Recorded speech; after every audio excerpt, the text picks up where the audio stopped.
Welcome, ladies and gentlemen. This will be divided into two parts. So in part one, we're going to learn about making force diagrams. So let's begin learning about making force diagrams. Um, on your Avid bookmark, you're going to include that a force diagram can also be called a free body diagram or an FBD. It's possible that you'll see a reference to a free body diagram, so I want you to be prepared to realize that a free body diagram and a force diagram are essentially the same thing. That force diagram definition is that it's a pictorial representation of forces that shows both the strength or the magnitude of the forces and the direction that the forces are acting in. So force diagrams let us see forces in a simple way. So to start with, the length of the arrow shows the magnitude or the strength of the force. A longer arrow means a stronger force. A shorter arrow means a weaker force. The direction of the arrow shows the direction that the force is acting in. So in this case, the force due to gravity acts straight down, so this arrow is pointing straight down. Each force in the force diagram is labeled to indicate the type of force. This includes a normal force, a friction force, the force due to gravity, and an applied force. Notice these are slightly different than the abbreviations that we learned about in our last video. They're a little bit longer, but they're still essentially the same. So be flexible. So if you see FG and F grav, you know those are the same thing. Or an FA, as we learned, is the same thing as an FAPP. Those are both applied forces. Bear in mind as well that on a force diagram, there's always a box in the center or sometimes a dot that's used to represent the object. So if we're going to draw the forces that act on a person, we're not going to draw a person, we're going to draw just a box. And lastly, the forces always are directed away from the box. If we have a situation where a force is applied, say, toward a desk, pushing the desk toward the right, then we're not going to put that force over here. We're going to put it over here and show the applied force moving away from the object. Okay, a colleague of mine made this video that does a nice job of showing you how to draw force diagrams. So let's go ahead and watch this together. All right, welcome back. In this video, I'm going to teach you how to draw a force diagram. So off to the right, you can see this gentleman is pushing this block to the left. I'm going to represent all the forces involved in this scenario with a diagram. So to represent any object, we draw a box. The box represents any object, and in our case, it represents this block. Next, we need to start to identify forces acting on this block. So one force acting on this block is the force of gravity, which points downwards towards the center of the earth. So I will draw an arrow downwards and draw what force it is, the force of gravity, F with a little g. Next, we have a force going against gravity, and that is called the normal force, preventing the block from going to the center of the earth. It keeps it right where it is on land. So that is called the normal force, F with a little n. Now since this block is neither going up or down, it's staying still in its place, these two magnitudes are the same. So to represent that they are the same, I'm putting dashes through these arrows. So they are showing direction. They are also showing magnitude, which is strength. Next, we notice this gentleman is pushing the block to the left. So I'm going to represent that by the applied force. What makes it hard to push, what slows down the object, what opposes motion, that would be the force of friction. So that opposes the applied force.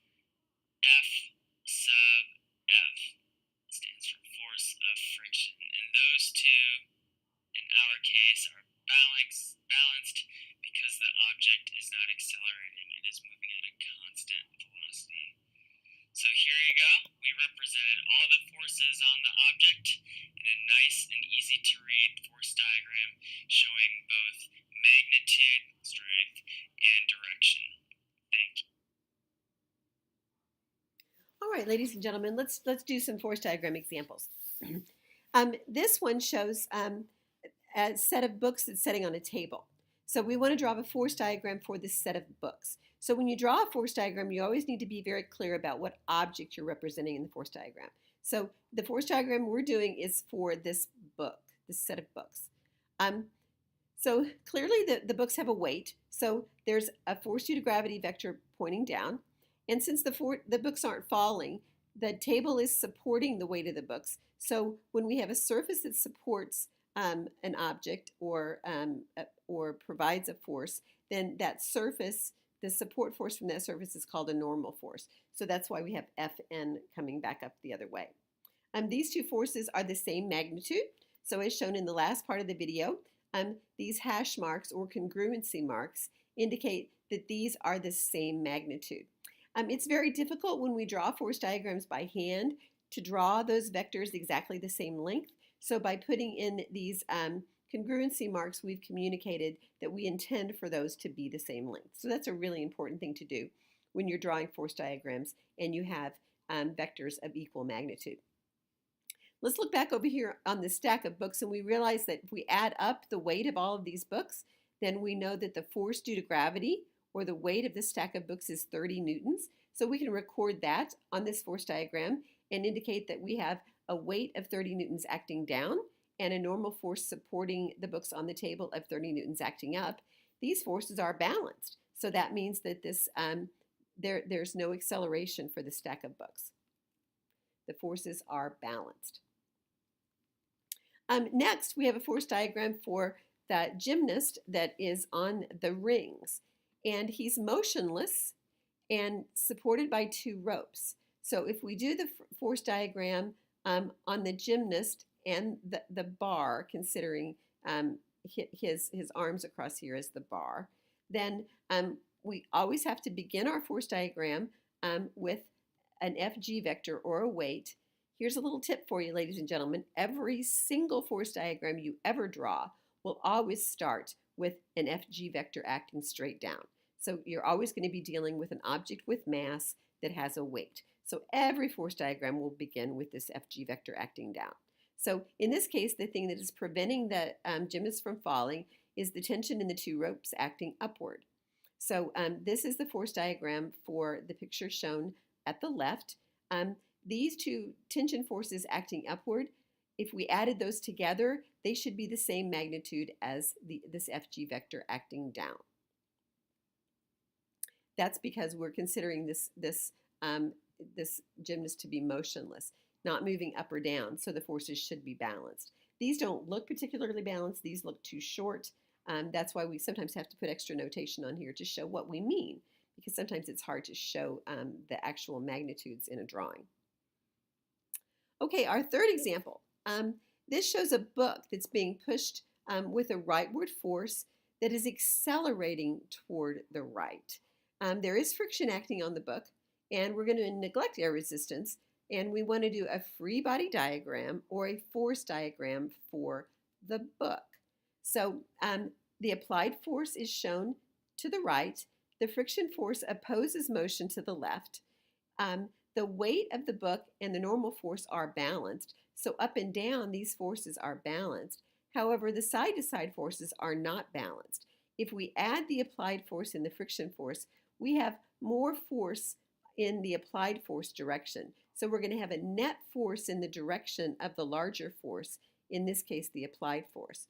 So this force diagram shows an object that is accelerating toward the right because there's a net force toward the right. All right, so we finished part one about making force diagrams. And in the last force diagram, I mentioned the idea of a net force. So you're going to watch the next video to learn about net forces.